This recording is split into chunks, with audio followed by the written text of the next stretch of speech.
Today I'm going to tell you one of the most captivating love stories in Greek mythology, a tale that begins not with a warm embrace, but with a dark descent into the underworld. We'll follow Persephone, a beloved goddess of spring, as she's caught between two worlds, the warm life above, cherished by her mother, and the mysterious depths ruled by Hades, where she finds a love that will forever change the seasons.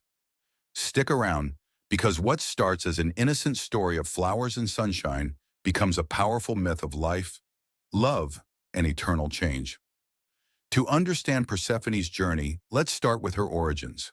Persephone was born to Demeter, goddess of agriculture and harvest, at a time when Zeus's affairs were as frequent as they were scandalous. Despite these complications, Persephone grew into a kind, clever goddess who was loved by all. But she was also sheltered. Demeter's overprotectiveness kept her daughter distant from the world of the gods, especially from romantic advances. Persephone was instructed to reject any suitors, and Demeter kept her close to prevent anyone from breaching this protective barrier. One day, the gods of Olympus held a grand banquet to celebrate their victory over a terrifying monster. Unexpectedly, Hades, god of the underworld, made a rare appearance at the feast. Usually somber and distant, Hades was captivated the moment he saw Persephone. Her warmth and innocence struck him, and for the first time, he felt a spark of life in his otherwise icy heart. During the banquet, Hades couldn't resist speaking to Zeus. He subtly hinted at his interest in Persephone, hoping for his brother's approval. Zeus hesitated. He saw no harm in Hades' affection for Persephone, but he knew Demeter would never allow it. Many gods had tried to win Persephone's favor, but Demeter had driven every one of them away. Still, Hades wasn't easily discouraged. He decided that if he couldn't openly court Persephone, he would approach her another way.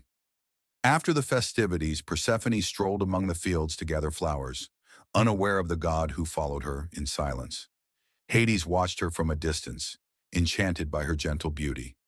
When she wandered far enough from Olympus, he finally made his presence known, stepping out from the shadows.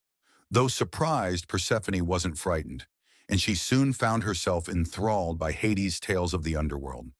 His passion for his realm and the souls he guarded intrigued her, revealing a depth that defied his dark reputation.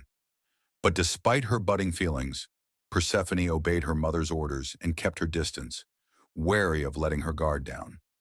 Sensing this, Hades carefully asked her if she would visit his realm. She hesitated, her heart racing, and as she nodded in agreement, the earth beneath her feet suddenly opened.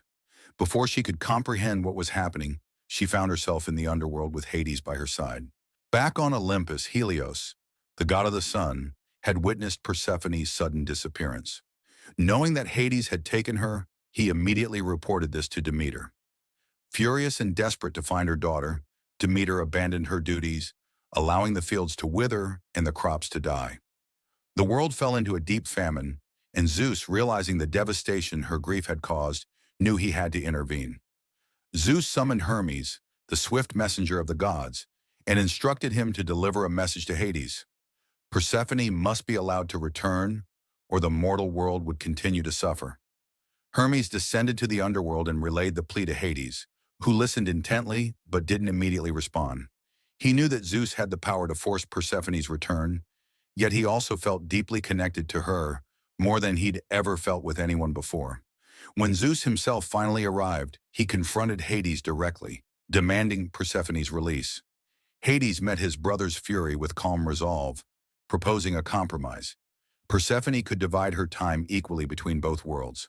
For half the year, she would live in the underworld as his queen, and for the other half, she would return to Olympus to be with her mother. Yet there was a twist. During her time in the underworld, Persephone had eaten a few seeds of a pomegranate, binding her to that realm according to the divine law. So Zeus had no choice but to agree to Hades' terms. Persephone would stay with her mother during spring and summer, bringing warmth, life, and beauty to the earth. Then in the fall, she would descend once more to the underworld, leaving the world above to cool, fade, and prepare for winter's chill. Through this arrangement, the seasons were born. Demeter's joy when Persephone returned brought forth the vibrant growth of spring, while her sorrow during Persephone's absence led to the quiet dormancy of winter. And thus Persephone became both the queen of the underworld and the goddess of spring, forever tied to both life and death, bringing balance to the natural world. This myth, known as the story of the seasons, reflects not only the cycles of nature, but also a powerful love that bridged two vastly different worlds. Persephone's tale endures as a symbol of transformation, resilience, and the balance between light and dark.